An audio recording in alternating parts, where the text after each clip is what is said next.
First common mistake that a lot of professional service businesses make is that they don't make their brand relatable to target customers.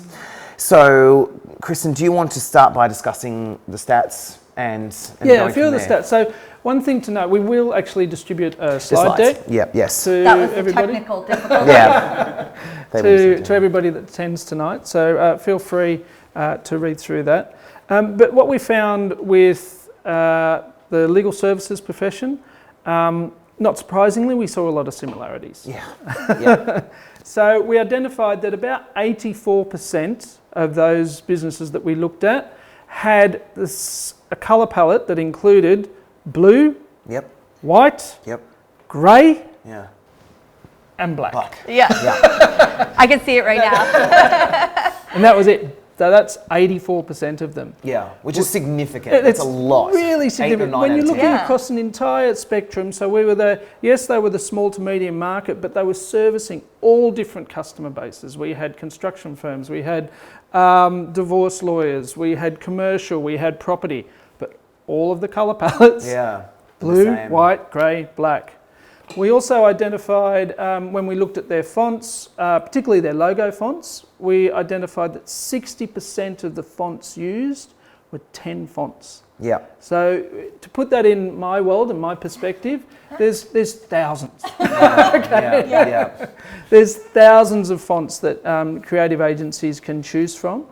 The largest proponent that we saw was actually Baskerville. Baskerville's a beautiful font. It was actually, it was used by the Bank of England. It's commonly used within professional services, common more towards the financial services sector. It's a very formal, staid font, so not surprising that it appeals to lawyers. But that was nearly 15% were using that font. So when we're talking about trying to identify with an audience and be seen as different, unique, aligned and engaging, if your one in every 6 or 7 fonts is the same in your logo font, then you're really not achieving. Fonts have so much personality behind them. Oh my gosh.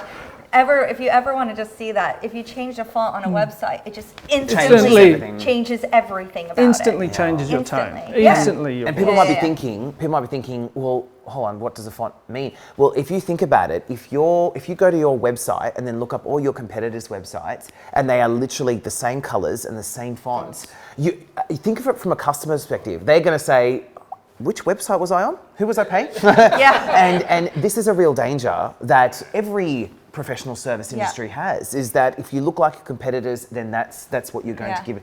Mike does a lot of websites and branding as well. And what do you think about this? Well, that's it's an interesting one with the whole blue.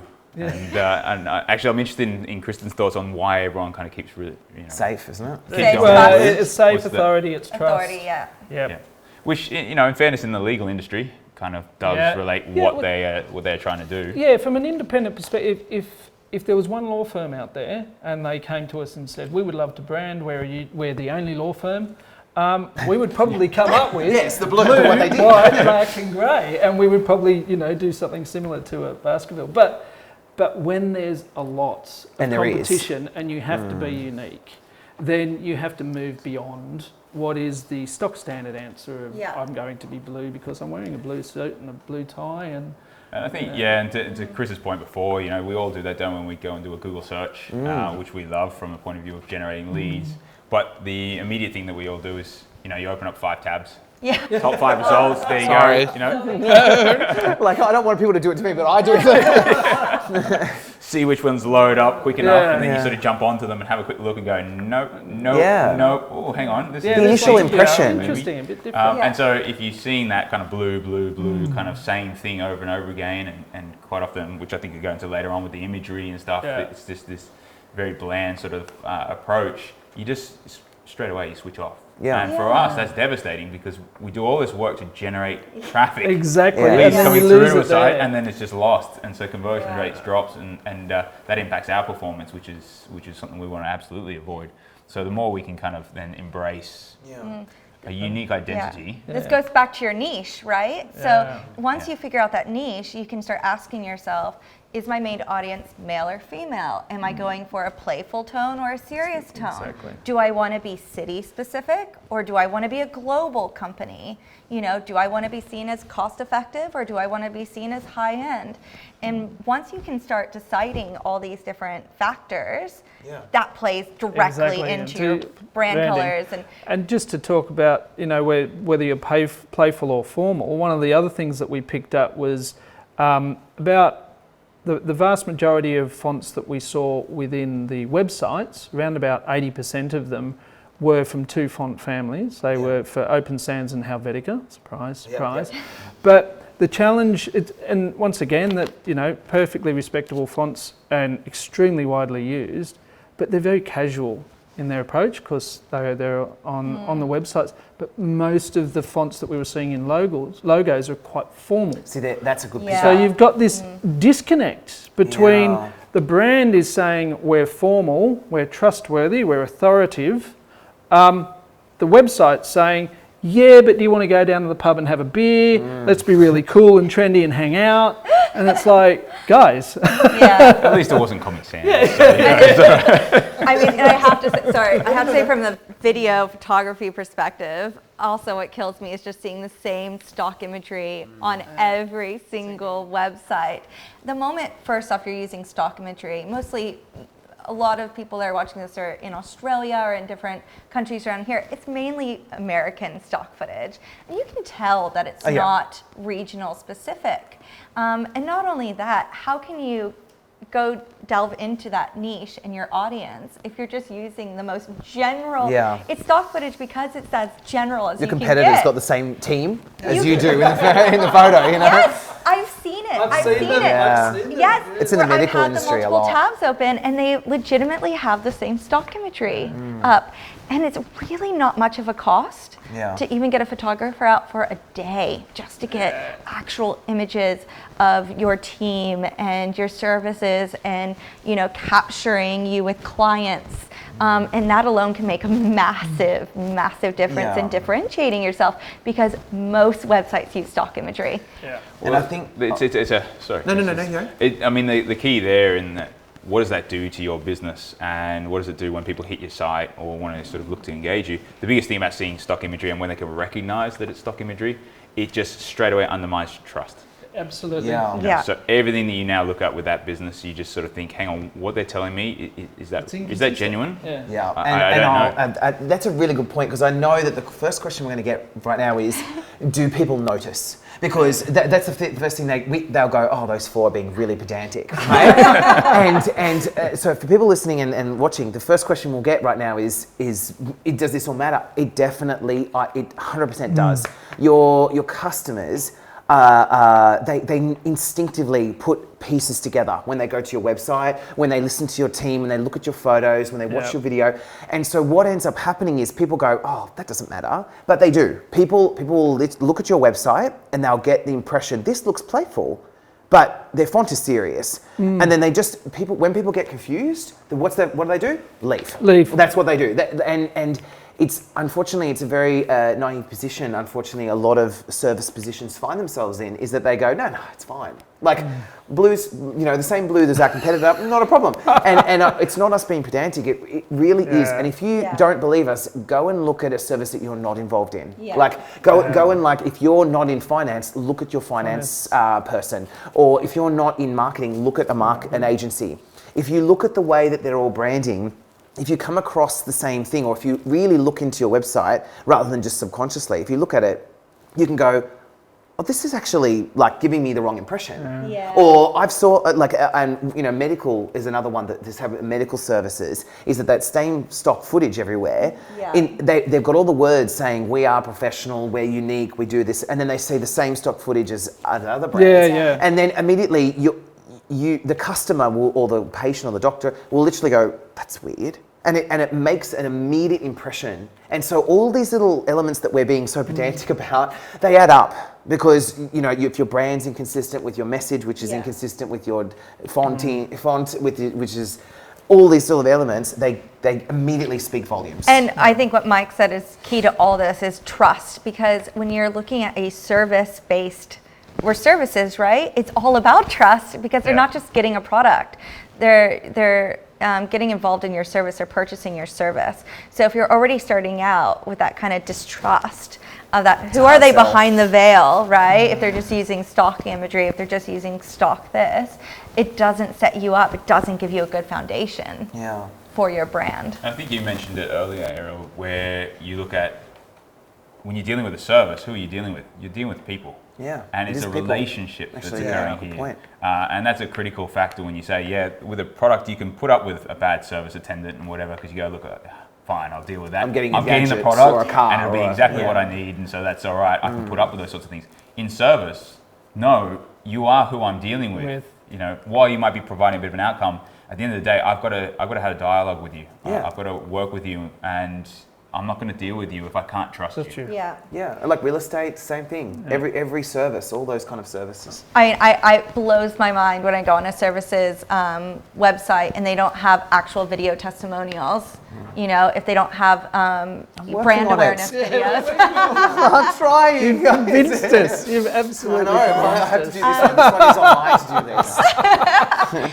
Because you want to actually see a person. Yeah, I agree. I don't think there's anything more powerful than a personal testimonial by video, actually. After having them, having experienced them, where we've received them, it's so powerful. And we've actually started putting them in presentations.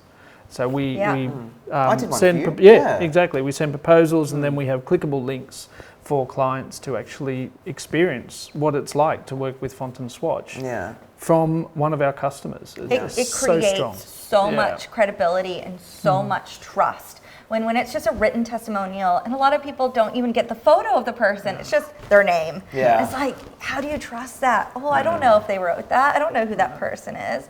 But when you get to actually see them on camera and they say, X, Y, and Z company did this, and I can't believe the amazing job. You can see it. You can see how excited they were. And that right away builds so much credibility. But that's also why you should have a brand awareness video, because it's all about your story and your people and putting the human, you're actually putting those individuals in front of the camera and saying, this is who you're dealing with, and instantly creates that connection and builds that trust. I think your point though with testimonials too, just for everyone to sort of remind ourselves that there's different levels, and so I think if you looked at it from a video point of view, that is gold standard. If you can get a good quality video testimonial, you can't beat it from my point of view, especially when we're doing advertising and look at conversion rates. Like, people will watch that and they'll really connect with it, and they'll you don't get much more authentic or genuine than what you can present on video, but it's not always that easy to get. And so so that everyone doesn't look at it and go, oh great, I can't do that, well I won't bother. Having testimonials is still very helpful. It's social proof. It's that sort of people have experienced your product or service. It's a little bit more challenging these days in the sense of standing out, because there are so many different review services and stuff. So we're seeing more and more testimonials out there, and so you start to kind of go, oh, can I trust it? Can I not? Still better than not having. Is absolutely. If you don't have any, then people are going to look at you and go, well, hang on a second, not one good customer can kind of say something nice about you. Okay, hang on, this is even worse. I mean, I don't like promoting anything outside of video, because you could do this as a video. But I think if you have to do written testimonials, doing a case study around it is very important. Agreed. So you have that written testimonial, but then you explain how you actually help that client, what services they went after, what their pain points were, and then how you solve them. And then you see the testimonial, and it makes it all more tangible, and it really gives that face. But we also could do that in video, and then it's even more powerful. It comes back to the why. And the why is, when we're a professional service, or when you're a professional service brand, it's an experience. And people are reluctant to go with you unless you explain how you do help them. So good with this one. There is only one other point. I think people need to be aware that there's as much that a human will absorb subconsciously as they will consciously. So, and when you look at your own brand, or when you're looking at another professional service, you'll absorb a lot consciously about what it is, but then what is going on in your subconscious, that's what picks up all the inconsistencies. So you may not initially notice it and see it, but where I was talking about the difference in fonts or the sameness in colours, you might scan through things and go, oh, I didn't really notice that. but your subconscious has picked it Yeah. up. And then when you come to make a decision on which professional service you choose, all of those little pieces of the puzzle are just adding up. Yeah. And then that it plays a big influence on it. And I Yeah. think people should be aware that's why we talk so much about all these aspects. little bits. It's all these little If pieces you wanna- because humans are humans at the end of the day. Yeah. If you want to read more, read the Blink by Malcolm Gladwell, and it basically captures that exact point where in just an absolute snapshot, we just get this subconscious. Yeah. Our subconscious works so heavily at understanding things that actually within a split second, it will make a better choice than what we Yeah. will consciously Make. do. That's a good point. Yeah. Actually, there was one more that I wanted to mention is that from this case study, we found that law firms were branding for other lawyers. And this is a mistake that a lot of professional services make as well, is that we write to basically ourselves rather than, and it happens all the time. Talk about that one forever. Right? And think about your own brand right now, is your website written for, and just because this is a case study about lawyers, is that a lot of brands, professional services do this, is that jargon gets used and it's like, this is what we want to display to almost our competitors rather than our customers. And it brings us back to that courage element where do we have the courage to say, we're not going to be like every other service agency that says, this is how we talk. Is it, can we say, look, we understand our customers don't talk about superannuation all the time, or they don't talk about, all that. And so is it okay to us to just directly talk to our customers so they get it? And this is something, Ariel. Yeah, we deal with this all the time. Yeah. And I'll have Video clients, script writing. Video script writing, yeah. I'll have clients come to me and say, oh, we're really nervous about doing this video because you're not going to understand it. So how are you going to do the video? And I say, that's the problem. Well, if we don't understand it, how is your audience going to understand it? And it's that big moment. It's a light bulb moment for them going, oh, yeah, that's true. And also, right? how are you going to hook them in as well? Yeah, it's not yeah. just, hey, this is about superannuation, and they'll go, it's about, being bold enough to say, okay, how can we relate this to your lifestyle or something that you get? Yeah, it's exactly. It's you need to remember that you're in this day in and day out. You understand all the jargon. You understand how exciting this product is. You know how life-changing it is. You're like, why aren't people getting this, right? So it's really good to just step into your client's shoes and say, what are they thinking about? What are they worried about day to day? And how can you capture them through that, right? Big time. And making sure what you're putting out there is relatable to the audience you're going after. Yeah. And that's essential. Oh, I scare clients daily with my writing because what I'll do is they'll say, here's the message, right? But being scared I think is a good thing. It's because I will say, okay, this is how I would communicate this landing page, or this is how we should write your socials. And they'll go, but we don't, that's not like, we can't write like that. And I say, well, hold on, wait a minute. Think about your customer. And they'll go, oh. And I did this for an interior designer company recently, is that they said, we do interior design. This is, we want to do 3D modeling. And they said, we tell all of our clients about 3D modeling. And I said, think about your customer right now, because this is how you call 3D modeling. What does a customer think? And they said, oh, well, we're thinking about a home. And I said, think about what they actually want from this service. They want to live in the home before they actually build the home. And they were like, oh my gosh, that's brilliant. And I was like, yes, because they never would have thought of it that way. They just thought 3D modeling, we do 3D modeling for you. But really what it is we can show you your home in digital space that you can interact with before we go ahead. Clients don't care about the time or money you spent putting that product together to create the 3D modeling and all the tech They don't want behind to it. know, but they shouldn't. They shouldn't need to. They shouldn't need to. They want That's to know not how their it's going to issue. serve them. And that's what's important to put out there. That's such a important Oh, big time. And they were all But like, I think we could stay on this one. yeah, sorry. Yes, I agree. Ariel's like, And this is the whole panel. This is the whole panel. Well, the other thing though with the content side of things in particular is, and talking about storytelling, is that you can start off at a sort of a higher level, easier to digest, so that it appeals to everyone or appeals to kind of the core people you're trying to talk to. But with different services, like we have some clients, like particularly engineering companies, where they go, well, the person who's buying our service or our products is another engineering firm, and so they want specific details. But that's okay. And then that's good. And that's where you can then have that information in there, but it's not what you have scattered throughout the whole place. Yes. Yeah, exactly. And there's You also a can't point connect. on the customer journey when they want to test your expertise. So there's the initial convey where you're trying to convey this is what it's like, this is the emotional response that you'll receive by working with us, these are the values that we adhere to, this is the experience you'll have. And that can actually be quite a high level, perceptive storytelling experience. But then as they move closer to, yes, we're going to buy, the technical side can really come in where you can show, we do back this up with a lot of technical knowledge. You have to earn that trust. Yeah, first to get in absolutely. there.